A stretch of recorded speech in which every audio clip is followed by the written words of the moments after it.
గాలిలో వేల అడుగుల ఎత్తులో శబ్దం కంటే వేగంగా దూసుకెళ్తున్న ఒక ఫైటర్ జెట్కి మంటలు అంటుకుంటే ఆ పైలట్ బ్రతకడానికి కేవలం సెకండ్లో 10వ వంతు సమయం మాత్రమే ఉంటుంది. ఆ ఒక్క క్షణంలో ప్రాణాలు కాపాడే బ్రహ్మాస్త్రమే ఇజెక్షన్ సీట్. ఫ్రెండ్స్, విమానం కంట్రోల్ తప్పిందని అర్థమైన వెంటనే పైలట్ తన కాళ్ళ మధ్యలో లేదా సీటు పక్కన ఉన్న ఇజెక్షన్ హ్యాండిల్ ని లాగుతాడు. అంతే, 0.2 సెకండ్లలోనే విమానం పై అద్దం అంటే కెనోపి పేలిపోతుంది. ఆ వెంటనే సీటు కింద ఉన్న ర్యాకెట్ మోటార్లు ఫైర్ అయ్యి పైలట్ ని సీట్ తో సహా గాల్లోకి ర్యాకెట్ లాగా విసిరేస్తాయి. కానీ అసలు ప్రమాదం అక్కడే మొదలవుతుంది. ఫ్రెండ్స్, గాలిలోకి దూసుకెళ్లిన ఆ క్షణంలో పైలట్ శరీరం మీద 14 నుంచి 20 జీ ఫోర్స్ వరకు పడుతుంది. అంటే మనిషి బరువు ఒక్కసారిగా 20 రెట్లు పెరిగినట్టే. ఆ ఒత్తిడికి చాలా మంది పైలట్లు వెన్నెముకలు, చేతులు, కాళ్ళు కూడా విరిగిపోయే సందర్భాలు ఉన్నాయి.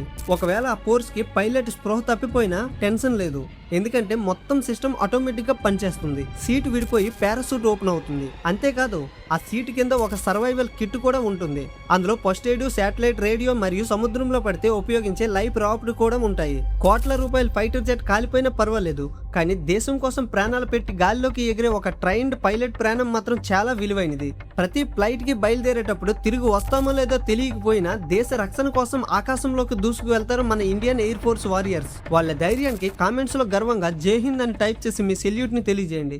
జై హింద్.